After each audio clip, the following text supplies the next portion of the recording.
Still, give me that cookie. Lay up. Caitlin Clark just got completely bodied right there on national television, and the people out there calling her a media creation, a product of hype, or just a beneficiary of a changing league are completely and utterly missing the point.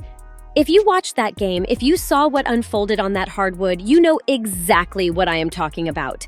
Everyone is arguing right now. The internet is absolutely on fire, tearing itself apart, trying to decide if her head coach is legitimately trying to protect her franchise player, or if there is something far more sinister going on, a deliberate attempt to sabotage and hold back the greatest offensive engine we have seen in a generation. But I am telling you right now, here is what the tape, the raw numbers, and the undeniable reality of the situation are actually telling us. And trust me when I say it is absolutely not what you have been led to believe. If you stay with me until the very end of this breakdown, you are going to find out exactly why the mainstream media narrative surrounding Caitlin Clark is built on a massive half-truth. You will discover the one specific statistic from this game that completely shatters how you view this entire controversy, and you will hear the real unspoken reason why what is happening to Clark right this very second matters for the entire future of women's sports, because this is so much bigger than just a game of basketball. Before we dive deep into the film and the facts, I need to make a quick note for everyone watching. Everything you are about to hear in this breakdown is based entirely on publicly available information, verified game reports, real-time fan sentiment, and our own intensive film and data analysis. This channel is not affiliated in any way, shape, or form with Caitlin Clark, the Indiana Fever organization, or the WNBA. We are absolutely not here to take sides in some petty internet war. All opinions expressed are for entertainment and informational purposes. Only, we respect every single player who steps onto that court, and we are strictly here to break down exactly what the numbers actually say when you strip away the noise. Let us set the scene and go back to the very beginning of this absolute roller coaster of a basketball game, because you have to understand the sheer magnitude of the anticipation. It had been exactly 291 long, agonizing days since Caitlin Clark had stepped onto her home floor to play a game of basketball. Almost an entire calendar year had passed since she last laced them up in front of that home crowd, and the energy in that building was thick enough to cut with a knife. The fans were absolutely desperate for a show. They were starving to see the magic that they had paid their hard-earned money to witness. And my goodness, did she ever deliver right out of the gate. From the moment the referee tossed the ball into the air for the opening tip, Caitlin Clark came out like a woman absolutely possessed, going completely scorched earth on the Dallas Wings defense in the first half. It was an absolute masterclass in offensive basketball, a throwback to the days when she was pulling up from the logo and breaking hearts on a nightly basis. She was matched up against Paige Bueckers, one of the most highly anticipated individual battles you could ever ask for, and Clark immediately went to work. She brought the ball up the floor, recognized the coverage, and completely cooked her defender, snagging steals, giving up cookies for easy layups, and splashing wide-open three-pointers that had the net snapping so hard you could hear it through the broadcast monitor. In the first quarter alone, she dropped an incredibly efficient 14 points, shooting a blazing 4 for 5 from the field, while casually dishing out 2 assists. By the time the halftime buzzer sounded, she had amassed an astonishing 19 points, shooting 9 for 12 from the field, showcasing a level of efficiency that is usually reserved for video games, all while adding steals and splashing 2 major shots from beyond the arc. It genuinely felt like we were watching an MVP season loading right before our very eyes. But here is where the story takes a massive, unprecedented turn, and this is the first real event we need to analyze deeply. For the entirety of her rookie campaign, the biggest talking point, the loudest complaint from her massive fan base was the sheer physical abuse she absorbed on a nightly basis without so much as a whisper from the referee's whistles. She was grabbed, held pushed, and knocked down, and it seemed like the league was perfectly content to let the physical play dictate the narrative. But in this game, something fundamentally shifted in the fabric of the universe. In just 16 total minutes of playing time, Caitlin Clark went to the free throw line an unbelievable 13 times. You heard me correctly. 13 free throw attempts in barely more than a quarter and a half of basketball. Now here is what this actually means. When you break it down, the Dallas Wings realized within the first 5 minutes that they had absolutely zero chance of stopping her organically. Their strategy shifted entirely from playing legitimate defense to simply fouling her on the perimeter, sending physical bodies at her to disrupt her rhythm, hoping to rack up fouls on her and force her to the bench. This wasn't just poor defense, it was a calculated tactical decision to grind the game to a halt every time she touched the leather. The comment section exploded with absolute pure joy from the fans who had been begging for this kind of protection for a year. Fans were screaming hallelujah, praising the referees for finally showing up, stating that it was incredible to finally watch a professional basketball game where the officiating looked professional and fair, where Clark was actually getting the whistle that superstars in every other league on the planet receive. People were thrilled that the defense was finally being penalized for hanging all over her. One fan passionately stated that she didn't even need a fake whistle, just a fair one, and for the first time, it felt like she was getting exactly that. The impact of this is massive. If Caitlin Clark is going to average 8 to 10 free throws a game this season, the entire league is officially on notice because you cannot stop an offensive engine of her caliber if you also cannot aggressively physically intimidate her without giving up free points. But as amazing as those 13 free throws were, the foul count isn't even the most disturbing part of this incredible story. Because more free throws and a blazing hot start did not translate into a functional basketball team, and that is where this situation gets incredibly complicated and borderline toxic. Let us talk about the second major event, the inexplicable, mind-boggling collapse of the Indiana Fever's offensive system under the guidance of head coach Stephanie White. Here is what the data says, and this number does not lie regardless of what side of the debate you are on. The Indiana Fever came out of the gates firing, putting up 29 points in a high-octane first quarter where the ball was in Caitlin Clark's hands and the offense was flowing like a beautiful symphony. But then, the decisions started happening. Every time Clark started to get hot, every time she went on an absolute heater and the crowd was ready to blow the roof off the arena, Stephanie White pulled her out of the game or deliberately slowed the pace of the offense down to a brutal, grinding halt. The numbers are terrifying after scoring 29 points in the first quarter. The Fever managed a pathetic 17 points in the second quarter and an even more embarrassing 14 points in the fourth quarter. You take the Dallas Wings' 2 lowest scoring quarters of the entire night, and they still outscored the Fever's 2 lowest quarters, 34-31. Most people frame this as just preseason experimentation, but the real issue runs much deeper than that. The fans watching this unfold live were absolutely furious, and they did not hold back in their assessment of the coaching. The sentiment was overwhelmingly hostile toward Stephanie White, with thousands of voices shouting that she is absolutely clueless, offensively, and even worse, defensively, despite her reputation as a defensive specialist.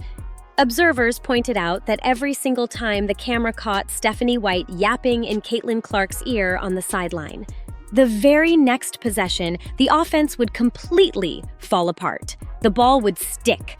The movement would die, and it turned into an ugly, confused mess. The fans saw it clear as day, noting that when Clark ran the offense with the ball in her hands, things worked beautifully. But the moment she was placed in the corner off the ball or sent to the bench, the entire team looked completely lost. reflecting the chaotic nature of their head coach. One deeply frustrated viewer summarized the collective anger by saying that Stephanie White is part of the WNBA old guard, which seems hell-bent on fouling Caitlin Clark straight out of the league, whether through opponents or her own offensive system. Fans were practically begging for White to be fired immediately, calling her a dangerous presence for modern fast-paced players like Clark. They pointed out the blatant systemic failures, screaming that nobody was setting solid screens for Caitlin, they were leaving her out to dry. Hanging on the perimeter while the paint was clogged with small guards who couldn't secure a rebound to save their lives. The impact of this tactical disaster is a deeply fractured locker room dynamic and a fan base that is threatening to withhold their money. If the coach refuses to let the greatest transitional player in the history of the league actually play in transition, the team is doomed to fail. And that generational tension leads us to the one thing nobody in mainstream media wants to say out loud right now. And that brings us to the third and most terrifying event of the evening. The moment that made every single basketball fan's blood run completely cold. It was the third quarter of a completely meaningless, untelevised preseason exhibition game. Let me repeat that, a meaningless preseason game. The New York Liberty had played a game prior to this and intelligently kept all of their valuable starting players firmly glued to the bench for the entire second half to protect their health. But not Stephanie White, not the Indiana Fever. Despite having a plethora of training camp guards who are likely going to get cut anyway and desperately needed the evaluation minutes, the coaching staff inexplicably decided to roll their franchise cornerstone, the face of the entire league, back out onto the floor in the third quarter. And then the nightmare scenario happened. Caitlin Clark elevated for a jump shot, a routine play she has made 1,000,000 times in her life, and Alana Smith of the Dallas Wings aggressively closed out and slid her leg directly underneath Clark's landing zone. It was a highly dangerous, reckless play, the exact type of defensive closeout that ends seasons and ruins careers. To the referee's credit, they immediately reviewed the play and correctly assessed a flagrant 1 foul on Smith. But the damage was done. Caitlin Clark came up hobbling, walking funny, clearly in pain, trying to shake off a lower body impact that sent shockwaves of panic through the entire arena and the internet. The visual of her limping, trying to throw some dirt on it and walk it off while her coach watched from the sideline was absolutely sickening to the fan base.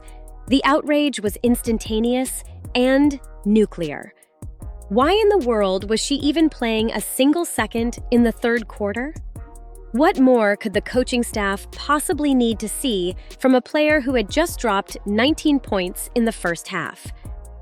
Fans flooded the comment sections with absolute vitriol, asking if the coach would only be happy when her superstar was actually severely injured and out for the season. They pointed out the sheer hypocrisy and incompetence of the decision, noting that these reckless closeouts are a massive epidemic in this league, specifically targeting Clark, and by leaving her on the floor in a game that did not matter, the organization was practically serving her up on a silver platter to defenders who wanted to send a physical message.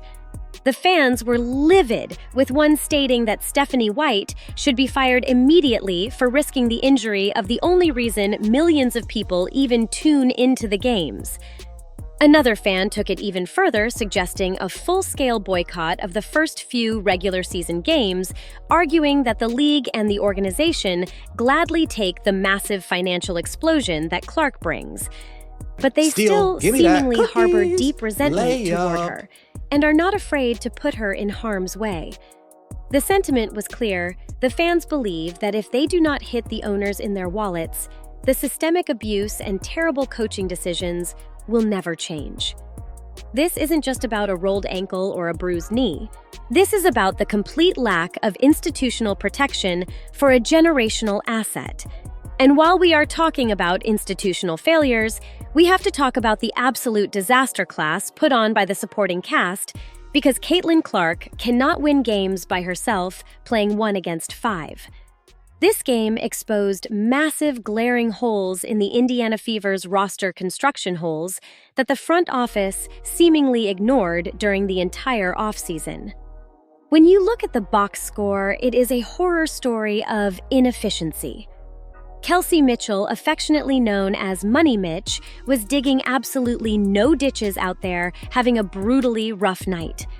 She shot a miserable 4 for 12 from the field and an even worse 0 for 4 from the three-point line.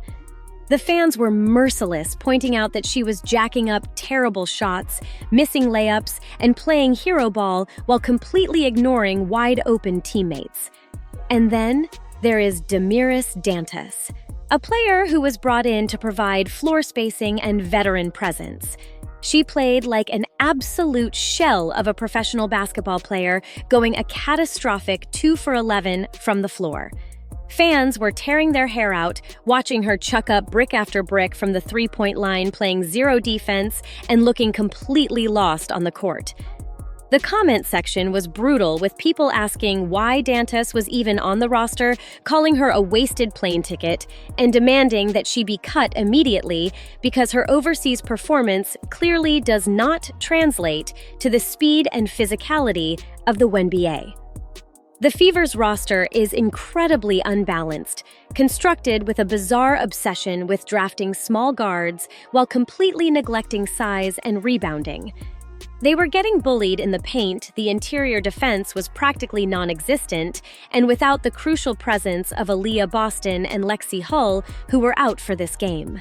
The lack of depth was exposed for the entire world to see. The fans noticed that Paige Bueckers was running absolutely wild on the perimeter, completely unguarded, splashing wide-open threes, because the Fever's defensive rotations were an absolute joke. It was as if the coaching staff had completely forgotten to assign a defender to one of the most dangerous offensive threats on the opposing team. Fans were screaming at their screens, asking why nobody was covering Paige, calling the defensive strategy a total disaster and a complete failure of coaching. The only incredibly small microscopic silver lining in this massive cloud of defensive incompetence was the play of Raven Johnson. She actually showed up to play defense, securing 5 crucial steals and dishing out 5 assists, showing immense hustle and floor awareness that the rest of the veterans desperately lacked. But one rookie playing solid perimeter defense cannot mask the fact that the team gave up 95 points and looked completely outmatched physically. The reality of the situation is incredibly grim. The Fever ended up losing this game by 15 points with a final score of 95 to 80, blowing a lead that they had built when they were actually allowing their star to play her game.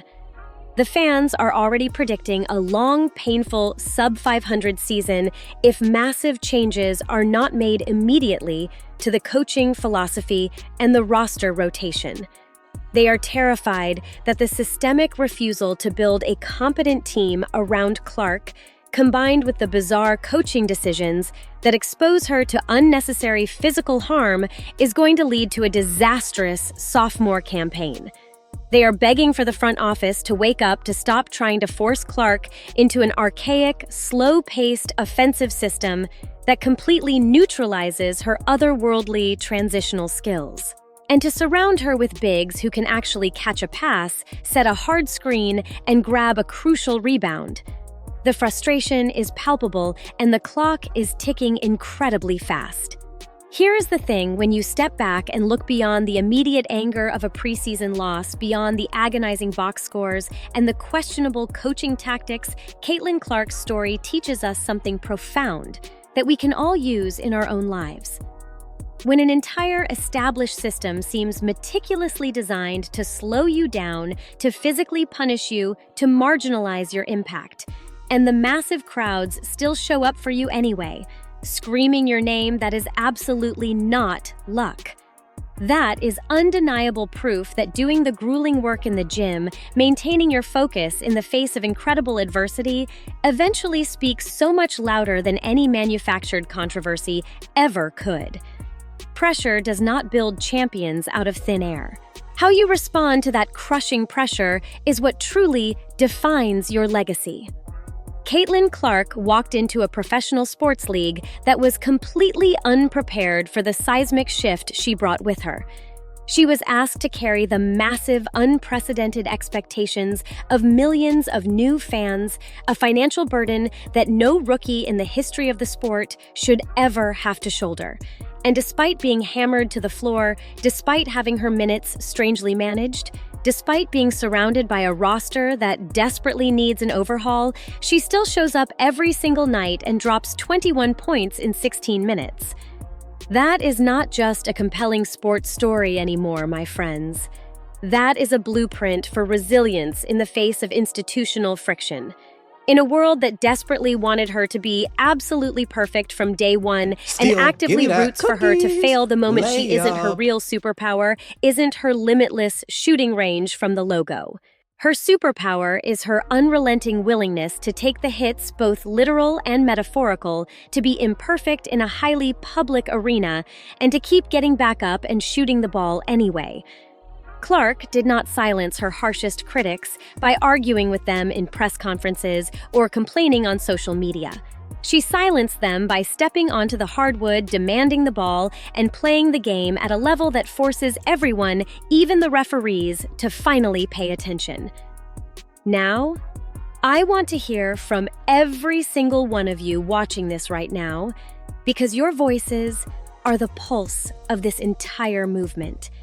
If Caitlin Clark has ever given you a moment on the basketball court that made you literally jump off your couch in pure disbelief, I need you to drop a basketball emoji down in the comments right this second. Let us flood that section and show her exactly how many passionate people are riding with her through the highs and the lows. And I need you to let us know your honest truth. Do you genuinely think that Caitlin Clark gets treated fairly by the league executives, by the national media narratives, and by her own peers and coaching staff? Drop your unfiltered, honest take below. Are you on the side demanding that Stephanie White be fired? Or do you think the fans are overreacting to a single preseason exhibition? We read absolutely every single comment that comes through, and we never delete differing opinions because the debate is what makes this game so incredibly beautiful. Every single comment, every like, every share helps this exact story reach thousands of more sports fans who desperately deserve to hear the full, unvarnished picture and not just the clickbait headlines that the massive networks are trying to feed them. So if you truly believe that the truth matters, if you want to see the game grow the right way, make some serious noise down in the comments right now and let the algorithm know that we are not going anywhere. Now you know the full, detailed story of what is really happening behind the scenes around Caitlin Clark and the immense struggles she is facing just to stay on the floor and play her game. But let me tell you something. There is another player in this league whose personal journey and behind-the-scenes battles make this current controversy look like just a light warm-up. I already made an incredibly deep dive video about exactly what happened to her, the obstacles she faced that the cameras never caught. And trust me when I say, you absolutely do not want to miss the truth bomb I drop in that one. It is right there on your screen right now. Click that video and I will see you over there to keep this conversation going.